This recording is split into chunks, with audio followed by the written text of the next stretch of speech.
to someone's mouth or booty hole, and then Unless you clench your cheeks or your mouth, you're cooked with this one. The worst punishments in history. Yakuza finger removal, also known as Yubitsum. It's a ritual done to gain forgiveness after a member commits. That's forgiveness. Hey, man, I know I committed a crime, but right here, take this. Just take the left one. I don't understand how that is a form of forgiveness. What about I apologize? Is that not good enough for y'all? Just, I'm sorry, it won't happen again. What do you mean you got to take your whole finger off just to prove a point? Just don't give them a finger. Wear a glove. You know what? Put up one of them fake fingers or do that magician trick where your thumb just, ooh. I don't know, but I wouldn't give them my finger. Offense to someone else in his group, and it consists of amputating portions of one's own little finger to show sincere and you can't even just sever just one part of it. It has to be multiple little pieces. Come on, bro. We got to do better than this. apology and remorse to the other. I've put this one as the least painful. The least. What other punishments are we gonna have on this list that are worse than that? That's not already crazy? That should already be like halfway of the video. Doesn't usually cause lifelong lasting pain, and it isn't deadly, unlike the brutal ones further down the list. Bastinado. Bastinado consists of beating the victim with a light rod, knotted cord, or lash. Damn, I feel like beating someone with a rod has to take probably the longest time if you're actually trying to end them. But like getting hit with a rod, I feel like that's like maybe a couple hits and then you're done. But if you're trying to take them away, you would have to do this for like an hour straight. On the feet. Unlike most types of flogging, it is meant more to be painful than to cause actual injury. Even though if done too harshly or for too long, it might cause the victim to not be able to walk anymore. This one is also not deadly. Pitch capping. I don't know. Would y'all rather want your finger removed or your foot hurt? I mean, with that one, I would probably rock some like Shaq shoes, maybe like a 15 size shoe, and then just have people just hitting the blank and then just like fake act like, you're hitting me in the feet. But I think I'd rather that than have my whole finger just removed. I don't know if it's just me, but I feel like with that one, it's gonna lead to heavy bruising and that's it. Pitch capping involves pouring hot pitch or tar into a conical paper cap and forcing it onto the victim's head. All right. Next time wear a hat or a beanie, maybe a little skull cap, maybe a little do-rag. I feel like it's still gonna be hot since it is tar, but hopefully that's gonna like save you a couple burns. Maybe not direct scalp action, so you could still have a clean haircut after that. But with tar actually entering your hair, or you're gonna start balding. Pitch was allowed to cool, and the cap was ripped off, removing skin and tissue from the victim's scalp, scarring him for life. It wasn't usually done with the intention of killing. Yeah, it's with the intention of making you chopped. Honestly speaking, this is perhaps the worst one. I'd rather lose a finger than looking chopped my entire life. Because now it's like anyone that sees them is going to look at them like, so you did this crime, right? So this is how you got punished? That's why your hair is looking like that? But deadly infections after this weren't that uncommon. Elephant's foot. This punishment, also known as gungarao, was mostly used in Asia, specifically India, and we're coming up with way too much punishments. What do you mean somebody's vibing and they do something wrong and you're like, hey, elephant, yep, go ahead, run them over. Can we give some people some chances? And out of everything y'all ever could have came up with, who was inventive enough to say we need elephant's feet on top of people? That is the punishment that needs to happen. Consisted of killing the victim by crushing him with an elephant. There were two variations of this. If the victim was lucky, his head would be placed on a pedestal and the elephant would crush it, instantly killing him. This wasn't that painful because the victim would die instantly, but the second variation wasn't as forgiving. Some royal members wanted to sit down and enjoy a long show, so they ordered the elephant riders to train the elephants to walk over non-vital parts first. I feel like if you're doing these punishments for your enjoyment, you're so wicked. I don't understand how you could see people in agony and be like, you know what? Okay, let's get the popcorn, let's get the Takis, let's go get a Snapple drink, and let's just vibe. I feel like seeing people in these type of predicaments should have you like cringing or like looking away. I never look at these type of videos and think to myself, this is entertaining. Such as the legs and arms. The person would get crushed over and over before the elephant actually walked over his head and killed him. How I would survive the elephant foot? I don't know. Just work out enough to try to like pick it up and then just throw it away. That's what you would do, right? Just fling the elephant if you're like that. If you're not like that, it's GG's. Poina cully. In ancient Rome, those who would kill their own father were subjected to poina cully. Dude, specific punishment. Hey everyone, if you don't want the pina coladas punishment, do not hurt your father. It was a death penalty that consisted of being sewn up in a leather sack with a mix of live animals, including a dog, snake, monkey, and a chicken, and then being thrown into water. Bro, for you to even prepare that gotta be crazy. Yo, and holy animal abuse. Like, are we not gonna forget that you guys are putting a monkey in the water too? A dog as well? A chicken? Are chickens even like that? I don't know what chickens y'all got, but I guess they're deadly. With this, I guess you have to like carry some sort of weapon and then just when you're in the bag, make your way out. Roman decimation. In ancient Rome, when military units or a large group were guilty of capital offenses such as cowardice, mutiny, or desertion, they went. Cowardice, you've been acting like a coward. When I upheld a sword towards you, I saw you flinch a little bit. Honestly, you deserve a punishment. Come on, bro. Like, desertion, I guess, like, maybe you need to be banished from the city because you're not representing us. But, bro, that doesn't mean they gotta get punished for it. Went through the process of decimation. A cohort. Okay, so the way you deal with this is just stop being scared. Just actually go to war like a real man. I'm trolling. Roughly 480 soldiers that needed to be punished was divided into groups of 10, and each group drew lots randomly. The soldier who picked the shortest straw had to be killed by his 9 friends, often by stoning, clubbing, or stabbing. While the All right, what if there was another deserter worse than you? Why is it that we're all deciding who gets the punishment just based off of the straw? And then, honestly, I guess that's the way to whip him into shape. Oh, if all you guys beat this dude to a pulp, then next time y'all will know to actually tee up and fight in the war. 9 surviving ones had to stay outside the fortified security of the camp for some time. Since the killed victim was chosen randomly, all soldiers in the group were potentially liable for execution, regardless of how guilty they were. Blowing from a gun. Wow. Blowing from a gun is a method of execution in which the victim is typically tied to the mouth of a cannon, which.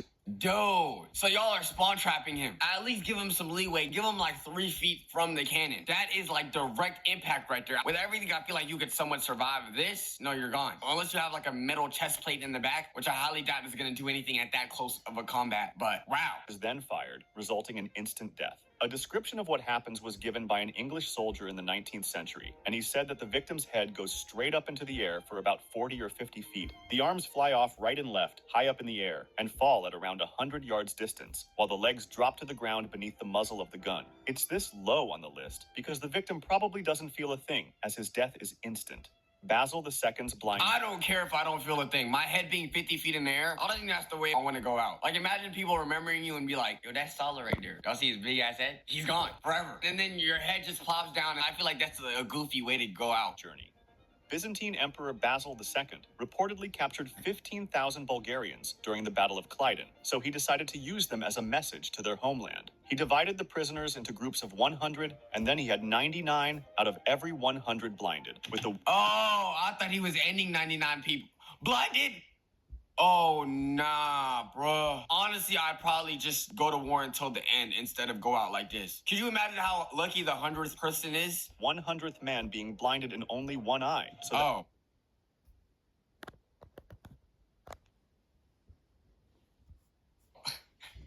Well, obviously not that lucky now. Either way, y'all are gonna go blind, but one of y'all is gonna have y'all vision. That he could still lead the other 99 back home. Bulgarian Tsar Samuel died of a heart attack on October 6, 1014. Good, because he did not deserve to be alive, let's be honest. I feel like that was God's way of being like, oh, bro, you're doing way too much. Reportedly due to seeing his soldiers blinded. Oh, he had to be traumatized to see his soldiers like that. Wow, that's actually kind of sad. Oh my goodness, that means about 14,000 and a couple hundred of them were blinded fully. Y'all have to spin back after that, right? Castor oil poop barrels.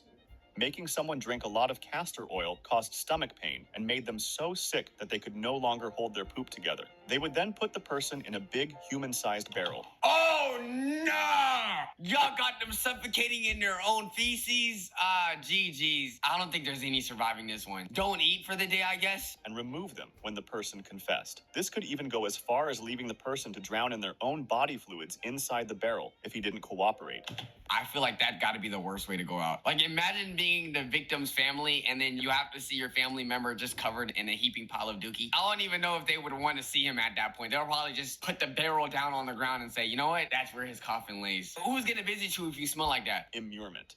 Immurement was used both as an execution method and as a lifelong imprisonment method. It consisted of putting someone in an enclosed space in really tight space, such as behind a wall, for the rest of his life. If it was used as an If you're gonna do this, at least give them the benefit of standing up and sitting down, or a space to even at least lay down. execution method, the person would be left to starve to death. While if Okay, this one is easy. All you gotta do is pick the metal, just break it, take like 5 punches a day, and then it's gonna weaken and then give you your final blow. But if you're not built like that, if you're not working out, it's GG's for you.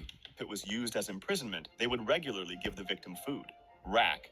The person would be forced to lay on a rectangle-shaped wooden rack that stretched the victim's body by pulling the arms and legs in opposite directions. It caused incredible pain and could lead to dislocated limbs and torn ligaments. It was mainly used as a method to get information, but it I wonder if this like ever makes you taller though. Like to some degree, is it like, oh, if you stretch it out just a little bit, will I be like 6 foot? You know? could also be used to tear the victim's limbs out and leave him bleeding to death. Tarring and feathering. Tarring and feathering is a form of public torture where a victim is stripped naked or stripped to the waist, while wood tar, sometimes hot, is either poured or painted onto the person. After that, the victim would have feathers thrown onto him, or This seems like a high school level medieval punishment. The fact that you guys have this as like a grown man punishment is wild. And how does it work? Do y'all just like have them tarred and feathered and you're like, go ahead, run all over the city, have everyone seeing how you look like a chicken? How does this work? he was rolled around on a pile of feathers so that they stuck to the tar. This would not only cause extreme burns to the victim's skin, permanently scarring him, but also psychologically humiliate him in public. Oh, okay, so y'all use this to make other people laugh at you. Okay, see, it seemed high school like. As he was meant to look like a giant chicken walking around the street. Choke pear. It was a metal tool that was put into someone's mouth or booty hole, and then Unless you clench your cheeks or your mouth, you're cooked with this one. What is this freaky ass punishment? made bigger on purpose. The tool would stretch the tissue to the point of no return. Who is even responsible of this punishment? Oh, hold on. We got expanded a bit more. I don't think it's big enough. Like, this freaky punishment. Aztecs' live heart removal. When the Aztecs sacrificed people to Huitzilopochtli, the sun god, the victim would be placed on a sacrificial stone, and the priest would then cut through the abdomen with an obsidian or flint And they had no anesthetics. If they did this, you were very much awake. Wow. blade. The heart would be torn out, still beating, and held towards the sky in honor of the sun god. Heretic's fork.